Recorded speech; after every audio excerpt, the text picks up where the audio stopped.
გამარჯობა, რახან ამ ვიდეოს უყურებთ, ესე იგი ახალი წელი უკვე დადგა და გილოცავთ ყველას ახალ წელს. ჯანმრთელობის, ბედნიერების, ხვავის, ბარაქის, გამთლიანების, ბევრი მანქანების, ახალი მანქანების, სავსე ავზების, ახალი საბურავების და ასე შემდეგ წელი ყოფილიყოს. ბევრი ევროპული მანქანა ყოფილიყოს ჩვენ ქვეყანაში. მოკლედ 2024 წელი ჩვენთვის იყო ძალიან ნაყოფიერი წელი. ძალიან ბევრი თავგადასავალი გქონდა ამ წელს, ძალიან მოულოდნელი თავგადასავლებიც გქონდა, რომლებიც მართლაც არ იყო დაგეგმილი. არაფერი არ ქონდა დაგეგმილი ნამდვილად და ამ ყველაფრის პირველ რიგში უღრმესი მადლობა ჩვენს გენერალურ სპონსორს ტროკოს. წლის დასაწყისში დაიწყო ყველაფერი და მას შემდეგ ტროკო ჩვენ გვერდით არის და იმედი მაქვს და პრინციპში დადასტურებით შეგვიძლია ვთქვათ, რომ შემდეგ წელსაც ჩვენ გვერდით იქნება. ასე რომ ძალიან ბევრ საინტერესო რაღაცას გვპირდებით შემდეგ წელს, ამაზე ოდნავ მოგვიანებით.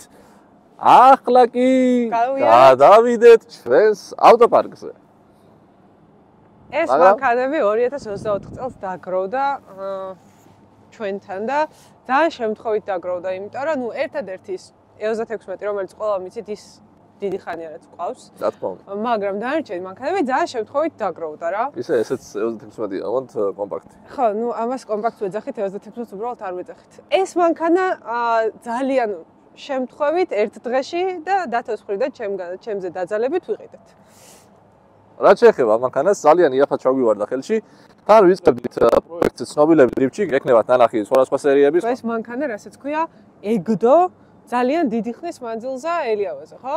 Yes. აი ძალიან დიდი ხნის მანძილზე, ოღონდ ის ეგდო საბურავები დაშვებული, ზევიდან ფოთლები დაყრილი, ნაგვის ურნასთან ეგდო დაჟე. მაგრამ საერთოდ არ გამოიყურებოდა დამაიმედებლად, მაგრამ დავით აქ სპეციალური ხედვა, ისე ხედავს ხოლმე მანქანის მომავალს. გევიგეთ, რომ იგი და ურბოლელის ისინი და იგი არის ისე რა, არა, ახლოს პაკინჯია ეს მანქანა, ბევრი aferi შეგვიძლია ვიზუალურად, მაგრამ ძრავი არის 3-0, 2 ვანოსიანი.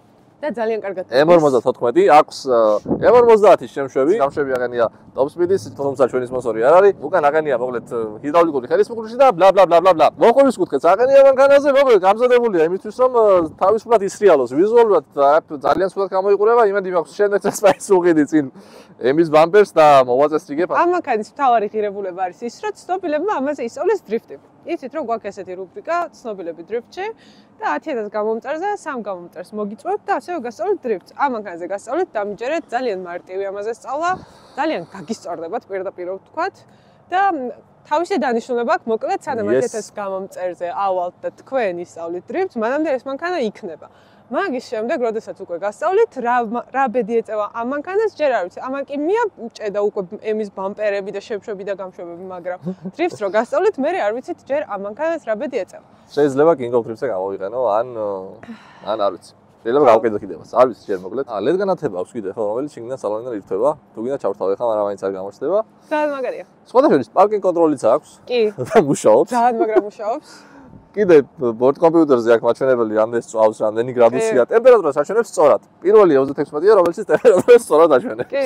ზოგადად მგონი პირველი BMW. პირველი BMW? ჩემ მაგას კი აჩვენებს ტემპერატურას სწორად. ხო, ეგეთი და ძარაც უავარიოა, არ არის და ავარიები არც ჟანგები არ აქვს. წინიდან ცუდად გამოიყურება, მაგრამ შეიძლება ისე მოწესრიგება ამახანის რომ ძალიან კარგი ავტომობილი გამოვა. რაც შეეხება ჩვენ შემდეგ ავტომობილს, ეს არის BMW პირველი სერია 116 მოდელი, რომელიც შევიძინეთ ნიდერლანდებში. მაგის ვიდეოს დევს შეგიძლიათ ნახოთ. მაგრამ რატო შევიძინეთ ეს მანქანა? დღემდე არ აქვს ამაზე დათოს პასუხი. მოკლედ დრიფტკარი უნდა მეყიდა ანასთვის და უნდა გამოსულიყო დრიფტზე თუ ესწავლა თუ რა ვიცი, რა გეგმები გვაქვს მაგასთან დაკავშირებით შეჯერებით. არ ვიცი, მაგრამ ნახე როგორ წაიაზო ბიჭო, პროსტა ხვდები მაინც. მოკლედ დრიფტკარი უნდა მეყიდა, მაგრამ ევროპაში რო ვიყავით, რადგან უცებ შემოგვეყიდა ავტომობილი. რატომღაც უცებ გადაწყვეტა, რომ იცი ფრენა დამღლე. გამახსენდა, რატო ვიყიდეთ? მიზეზი გამახსენდა, რადგანაც ვიყიდეთ. იმიტომ რომ არც ერთი ავტომობილი არ არის ჩვენი ეკონომიკური. და ქალაქში გადაადგილებისთვის ეკონომიკური ავტომობილი საჭირო იყო. ეს ავტომობილი ძალიან ცოტა სვავს, დაახლოებით 7.5-8 ლიტრს სვავს ქალაქში. კი. და ამიტომ შევიძინეთ. ძალიან კარგ მდგომარეობაშია. არანაირი პრობლემა არ აქვს.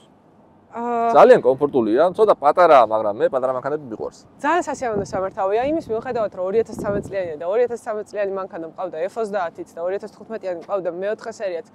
საშინელი სამართავი მანქანები იყო იმათ ფონზე 2013 წლიანი მანქანას ჯერ კიდე აქვს BMW-ის ხასიათი. კარგად დგას გზაზე, კი, კარგად დგას გზაზე ნამდვილად. მექანიკა რაც არის ეს ახალი მექანიკები ძალიან მარტივი სამართავია და საერთოდ არ არის დამღლელი არც ქალაქში. საგორების ფუნქცია და რაღაცა. მოკლედ ისეთი სამართავია, რომ ის მტანჯველი მექანიკები არ არის, მოკლედ რაც ადრე იყო. ძალიან კომფორტული სამართავია, ძალიან ცოტა სწოვს, ძალიან უპრობლემო ავტომობილია და რა ვიცი, ეს თვითონ ეს მანქანა, იაფი შესაძლებელი და თვითონ ეს მანქანა რა კომპლექტაციაც არის ყველაზე მაღალი კომპლექტაცია გარდა საჭისა. დანარჩენი ტეხვედი სავარძლები, მულტიმედია, ყველაფერი კარგია, მაგრამ ის აქვს რა. ხო, ნუ ემპაკეტი საჭი არ არის, მაგრამ დანარჩენი კომპლექტაცია, ხო, მულტისაჭი აქვს. კი ბატონო, რაც ევროპაში სხვადასხვა ძალიან იშვიათი იყო. იშვიათი იყო და ვერ მივაგენი მეორე ავტომობილი. მანქანებს მულტისაჭი არცერთ არ ქონდა. ეს სავარაუდოდ არის ნიდერლანდებისთვის შექმნილი ავტომობილი რა, იმიტომ რომ გერმანიაში ეს მოდელები საერთოდ მონიტორით არ არის, ანუ მაგ მაჩვენებლების დაფით რა. ხო, სხვანაირი მაჩვენებლების დაფა აქვს. ნუ რას უპირებთ ამ ავტომობილს ანა? არ ვიცი, მე კი ვიცი რომ შვენიერი 36 მყავს რისკარი ლურჯი ძმა. შეცხოვეთ სამო. 92-ში გამიცვალე ხო ეგ არა. არაფერში არ გაგიცვალე. ამას რას უპირებთ? დრიფტ კარი. ამას რას უპირებთ? ამას რას უპირებთ და შენ უპირებ რომ ჩადგა ის ენოცი ძრავი ან რაღაცა კიდე იმასგან, მაგრამ მსგავსი არაფერი არ მოხდება. ეს მაგანა ან დარჩება ესე ან გაიყიდება. ვისაც გინდათ იყიდეთ. თუ არ გინდათ, მაშინ დარჩება ესე. იქნება. დისკებს მაინც დავაკარგე. დისკი შეგიძლია გარეცხო ხოლმე. 18-იან დისკი. არა. მოუხდება ჩემი აზრით 18-იან დისკი. 18-იან დისკებს უშავ ჩემ მანქანაზე მიიყიდე. ჩემ მანქანაზე რო დგას ეგ დისკები რა დავაკენო ამაზე, იმიტომ რომ შენს არ ხდება. ის შიგნითაა შესული არ მომწონს. ხო და აქ კარგად გება ეგ ოფსეტი. ამიტომ დავაკეთე. მოკლედ ეს მანქანა ჯერჯერობით გაურკვეველი ბედია. არ ვიცი რა ეწევა მოკლედ რა. სავარაუდოდ გამოვიყენებთ ისე როგორც ვიყენებთ ამდენი ხანი, იმიტომ რომ დაახლოებით 10000 კილომეტრი გავიარეთ უკვე რაც ვიყიდეთ და ძალიან ეკონომიურია და ძალიან კარგი სამართავია. ამიტომ ჯერჯერობით ესე დარჩება როგორც არის ასეთ მდგომარეობაში. ეხლა გადავიდეთ ჩემ მანქანაზე. რა, მაყურებელმა იცეს, ჩვენი მაყურებელებიცა უგედესობა იცნობს და იცეს რა ავტომობილები მყავდა, დაწყებული კომპაქტიდან დამთავრებული მეოთხე სერიით. მერე? იქიდან გამომდინარე რომ მე მყავდა პირველი ჩემი მანქანა იყო, ნუ CLK იყო, იმას არ გავიხსენებ, საშინელი მანქანა იყო, რატომ მყავდა CLK? კომპაქტი, E46, ну შუაში Chevrolet Trailblazer-ის მყავდა ლონგი ვერსია, მაგრამ ისიც საშინელება იყო. მყავდა შემდგომ F30 მექანიკა და მე თეთრი და ბოლოს მყავდა მეოთხე სერია. იქიდან გამომდინარე რომ ბოლოს მყავდა F30 და მეოთხე სერია, მაგ მანქანებმა არ ვიცი. ანუ არ ვიცი არ გეწმენათ ხალხო, მაგრამ მე ყოველ შემთხვევაში ახალი F-სერიები, ახალ F-სერიებში გულისხმობ 12-დან 16-17 წლის ჩათვლით, რაც არის გინდა მესამე, გინდა მეოთხე, გინდა პირველი სერიები, გინდა მეორე სერიები, რაც არის ძალიან არ მომწონს, იმიტომ რომ გონია რომ რაღაცა პირველი სერიები F-სერი, ანუ ამის შემდეგს ამბობ თუ რომელ? წინა წამყვანები როა მაგაზე ამბობ. ხო რა. და კაი, პირველსავე დავანებოთ მეორე, მესამე, მეოთხე რო ავიღოთ. რაც საქართველოში გავრცელებული მაგ მანქანებზე ვილაპარაკოთ. ო, არა ემები. არა ემები. სიმართლე რო გითხრათ, M2-იც მიტარებია, M4-იც მიტარებია და არც მაგაზი არ გავგიჟდი, მაგრამ მოდი მაინც ემებს არ შევეხოთ. ჩვეულებრივი F-სერიები ძალიან არ მომწონს. ეს არის ჩემი შეხედულება, არ გეწმენთ. უბრალოდ მგონია რომ მიზეზი? იმიტომ რომ ანუ არაფერი არ აქვს ისეთი რომ აი BMW-ის ეს ბევრად ანუ შეკრული მანქანა, ბევრად მძიმედ დგას გზაზე, მძიმედ დგომაში გულისხმობ რომ ყარად დგას. მძიმე, კაი, მეოთხე სერია 1800 კილო იყო რა, ისედაც მძიმეა.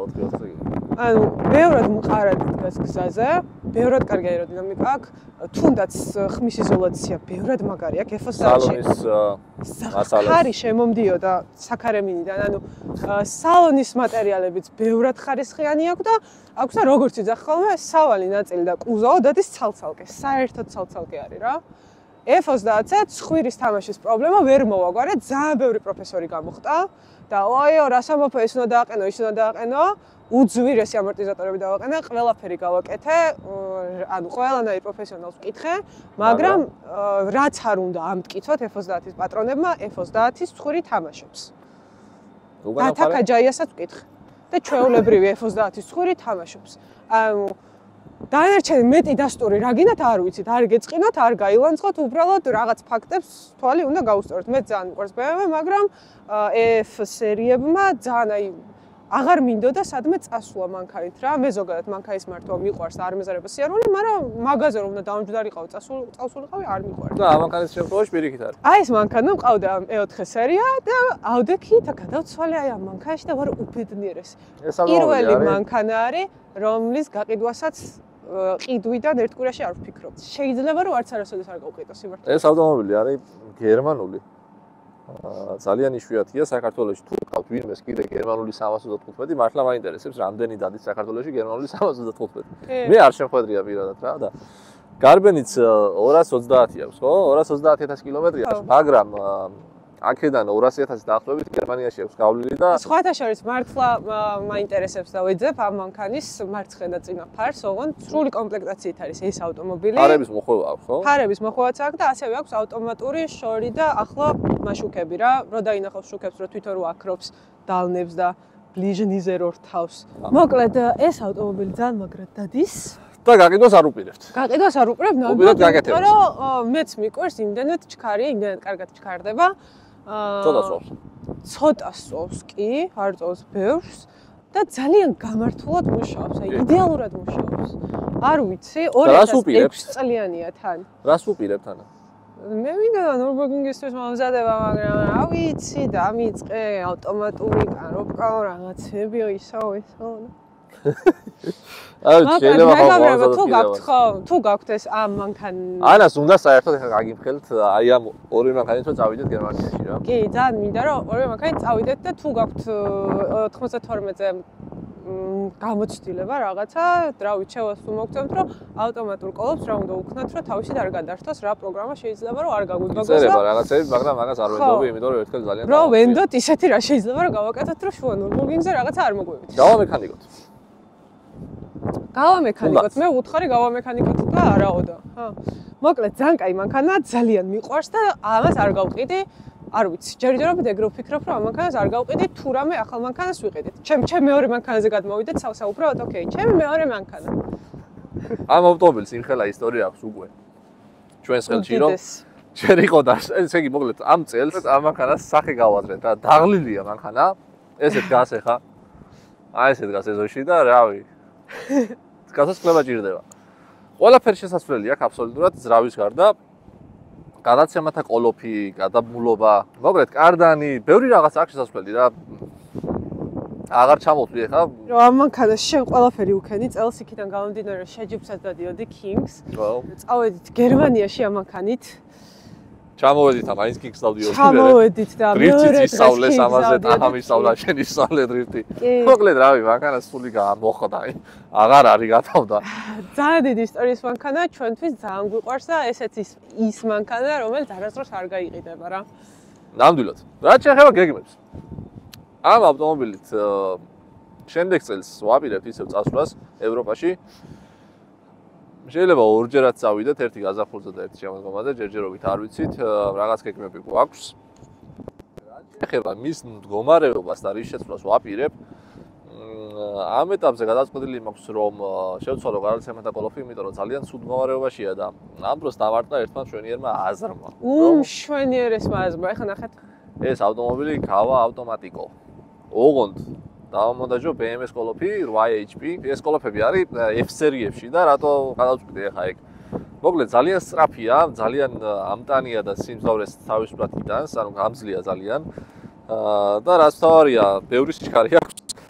და ეკონომიურიც იქნება ტრასაზე და ამავდროულად ძალიან სწრაფია. გადაცემებიც ახლოს აქვს ერთმანეთთან და მოკლედ ავტომობილის სასიარულოდ ძალიან მაგარი იქნება. ვფიქრობ, თუმცა ეს ავტომობილი მაგროს დრიფტქარად მოღვაწეობას დაასრულებს, თუ მაგას გავაკეთებ. საინტერესო იქნება რა, საინტერესო პროექტი იქნება, ალბათ თქვენს დაგაინტერესებთ, როგორ მოხდება ეგ თავი. ეს არის ჩვენი ავტოპარკი, ეს არის ავტომობილები, რომელიც 2024 წელს დაგვიგროვდა. იმედი მაქვს, რომ 2025 წელს უფრო კარგ პროექტებს შემოგთავაზებთ. რას გავაკეთებთ ამ ავტომობილებზე, ძირითადად ალბათ ვიმუშაობთ ლურჯ 36-ზე და ჩემს 315-ზე. გვინდა რომ ძალიან საინტერესო რაღაცები გავაკეთოთ, ასევე განახოთ ეს საინტერესო რაღაცები, რასაც გზაში ვისწავლით. გამოცდილება გაგიზიაროთ. ამისთვის აუცილებლად უნდა გამოიწეროთ არხი. პირველ რიგში, იმიტომ რომ ავიდეთ 10000 გამომწერზე მალე და 3 გამომწერი აგარჩიათ, ვისაც დრიფტს გასწავლით. ხოლო მეორე რიგში იმისთვის რომ არხი უფრო მასშტაბური გახდეს და უფრო საინტერესო რაღაცები ვაკეთოთ. ნამდვილად კიდევ ერთხელ გილოცავთ ახალ წელს და შევხვდებით შემდეგ ვიდეოში. დროებით.